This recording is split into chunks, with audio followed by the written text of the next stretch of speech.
I did not see that, so don't make the same mistake I did.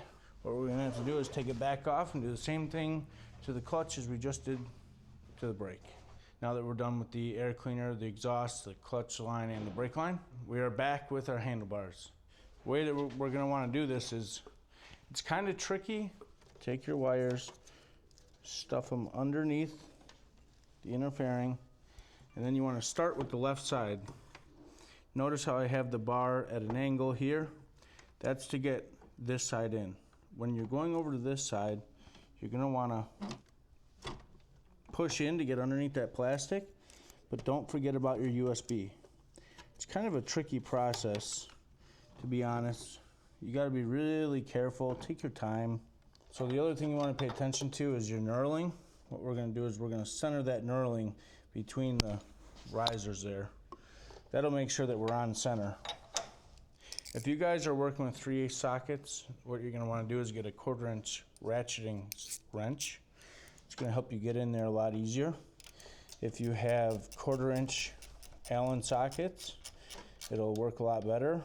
If you have hex keys, it'll work. It's just gonna take you a little longer. So we have those in. So now what we wanna do is we wanna kind of gauge where we're at. So while I think most of you will be running these bars as far forward as you can, I don't know that you're really gonna wanna do that. And the reason I say that is there's minimal to no clearance here on the brake. Once you get your banjo fitting on there and your wire connected, you really have no room. It's gonna feel really crowded.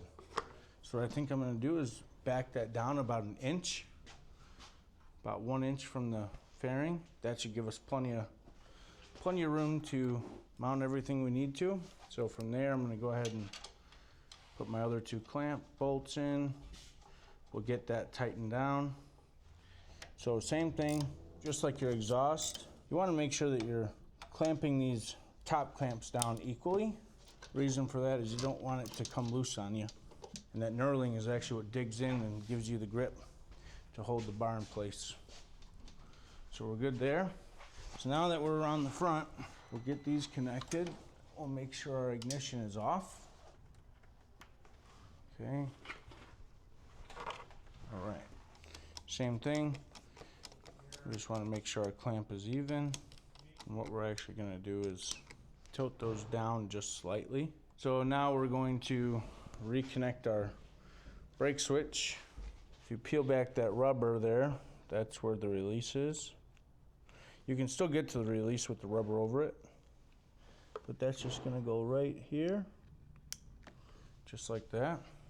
And then we have our banjo fitting as well as our new crush washers behind the bar, like that. And we'll come up this way. So everything's tucked nice and clean. And then once we get it set, we'll add our zip tie and we'll be good. So now I have my crush washer, one on the inside of the banjo, one on the outside. Sometimes if you wiggle it, it can help you get the thread started. Now our main focus here is to make sure that we get the actual banjo itself in the right spot. Remember, we have not tightened any of our joints yet. I want this banjo as close to the handlebar as I can get it. So then that way it kind of follows the natural contour of the bar. Once I get it there, I'm going to give it a snug. Make sure that we're good there. And from that point, snug up our joint there. So what I'm going to do is I'm going to tighten it up. Then I'm going to loosen it. I'm going to tighten it up. I'm going to loosen it. Okay. And then I'm going to tighten it up one last time. And what that's going to do is that's going to seat the threads to the fitting. Because with it being a brand new fitting, there could be a little burr, there could be some paint, something like that. So that tighten loosen method will help actually seal it up. Now we can move over to the clutch side. Come up and out, just like that. It's that easy. I ended up taking this cover off because I noticed if you spread it too far, it actually pops the cover up out of its holder. So I'm going to pull the sheathing of the clutch cable back as I release the clutch, pulling it around, letting it fall into its housing. that cover just sits down on there just like that. Just a little snug, doesn't need to be tight. So same thing with the clutch as with the brake. Just want to be careful. Okay, before we go too far, make sure you do it at home too. We're going to flip the ignition on. I know you have no fuel pump because the tank isn't there, but we want to make sure we have a left turn, we have a right turn, we have a horn, so it looks like everything works. Bam, turn it off. Turn it off. Next order of business. We're gonna go back together with our tray. One thing you wanna pay attention to is your USB. It's gotta fit in this slot right here. So you wanna set that there. Make sure your spring coils are in their holders because they will pop out. Set that in. And then you'll see two little grooves that the top of the tray sits in. Make sure you're checking the placement of your USB, making sure it stays in the track, and we're good. So this is just going to sit right here. It's kind of a interesting piece to align, but once you get it, she pops right in. Top trim piece. There's a little hook right here. So you're going to set that in first and then clip it down in. Make sure the lock is down. Hold the lock. Push the trim piece in.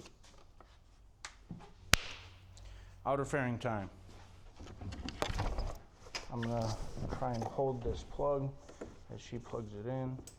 There you go. We heard the click. So we're going to slide it up into place.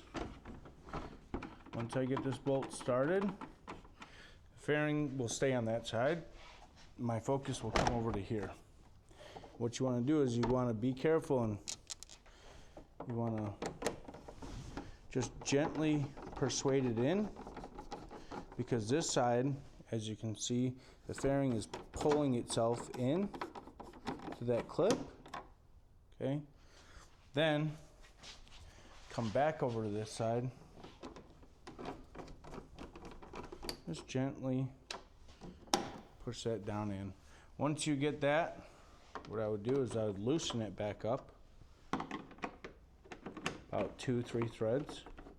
Okay, that's going to give us a little bit of movement in here so that we can get our other bolts handled. We got the top one there, which with having the controls on is a little interesting. But now we can rotate our mirror back. Then we got a shorty in the middle. Goes right there. And then we have our lower long. So the way that they do it is long top, short middle, long bottom. In case you guys forgot or you just piled the bolts in a pile, you'll know because the middle one won't go in the top or the bottom. It won't even grab a thread. Pretty self-explanatory, but that's what we're here for. Remember, you're going into plastic with a brass insert on all this stuff. It is very easy to cross thread, and we're not going really super tight. So, fairing is on. I'm gonna grab our trim piece here. Josh over at the Factory Match painted this one for us. Really completes the look. Just pops in, really accentuates that headlight. We come back to the top, just give those a light snug, and that's just gonna seat your fairing. If you have our windshield, which you should if you're watching this video, because, I mean, why not have the best of the best if you're gonna have the best of the best handlebars? You're not gonna have your blocks on your vent cover plate because we have our own blocks. Throw this guy on.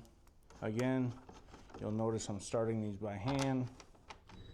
Just a little snug, doesn't take a lot. Remember, we're working with plastic here. Grab our windshield and set that in its holder. let her rest.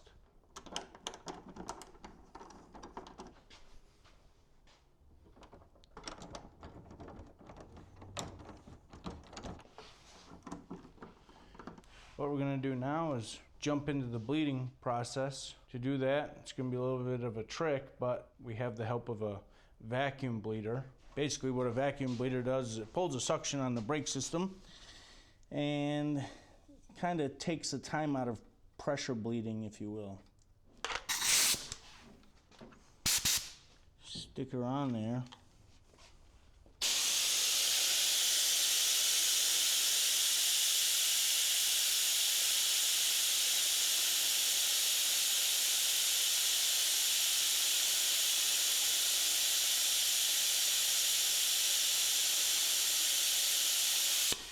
So we're getting a nice strong pull on that. I'm just gonna run one more cycle through, and then we'll be able to pressure bleed. Sometimes if you have a soft lever, what that's actually meaning is you have an air bubble trapped inside this ABS unit, which sometimes what you need for that is a tool to trigger the ABS solenoids to purge the air out of them. Sometimes you can get them to pull through the system. So we're going to try this way first. The fluid coming out of our breather looks promising in the fact that there's really no air, so that's a good sign. I'll fill this up one last time. We're going to go ahead and lock this down. Put that guy back on for the moment. So already we have a okay lever, but this is where the pressure bleeding comes into play.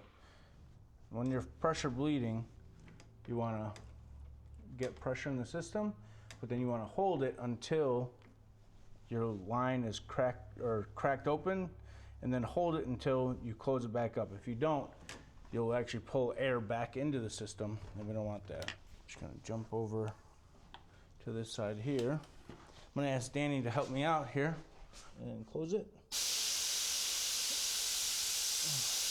So we got a little bit there, not much. Much better, much better. All right, so we're gonna run with it. Now, another thing that you can do, most of the time it works, sometimes it doesn't, is you can actually go out and ride it, get the brakes warm, and then you can trigger the ABS a few times, and that will, triggering those solenoid valves will actually, most of the time, move that air into the line where you can then bleed it again. But I think we're doing okay. So now that we're done pressure bleeding, we're going to open it up again. Our reservoir cap. We're going to check our fluid level. So we will take just a little bit. And that's all she wrote there. I'm going to wipe the excess off here. All I'm going to do here, I'm just going to place. I'm not going to dab. I'm just going to place and pull so we're not getting a bunch of lint transfer, so that our cap is nice and dry for reinstallation. Doesn't have to be tight. There is a rubber seal. Let's wipe that off, make sure she looks good. And we got nice firm lever. So now we have to adjust our clutch, which our clutch adjustment is here. As you guys remember, in previous talks, we had upgraded to a Barnett clutch cable because we wanted to get rid of potential brake hazard of the factory two-piece clutch cable. And we're getting rid of that hard line. So with this guy, we're not only getting a cleaner, sleeker, low-profile look, but we're also regaining the tried and true full-length cable. Manual adjust. I'm gonna try there. I don't know.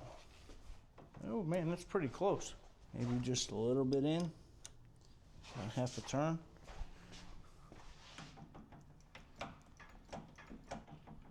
That's pretty good. I'm gonna say that's it. I'm gonna lock her down. Lock her down. Doesn't take a lot. Slide our sheathing back over. All right, We're going to tuck that back inside the coolant hose there.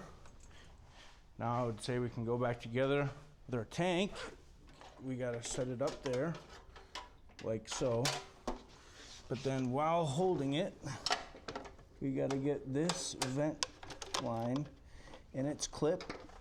We can drop this down, connect our vent line here.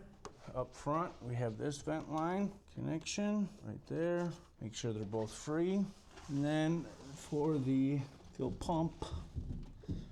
pumpagus, come back a little bit so I can get some more height out of it. There we go. Nice and gentle. Connect our fuel line up where we're going to lift, push up. There we go. This is where we break out the Torx 40 again. Get that all up in here. We'll get it in there like swimwear.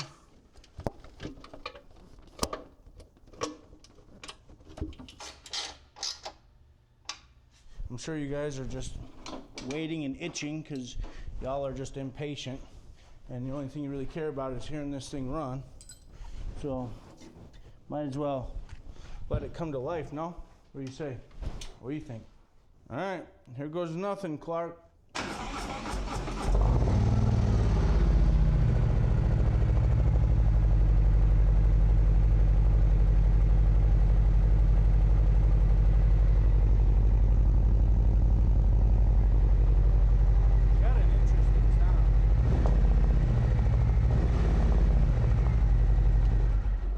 Thanks for watching. Thanks for tuning in with Danny, Shelton, and Ryan as we completely made over this J. Souza blue color.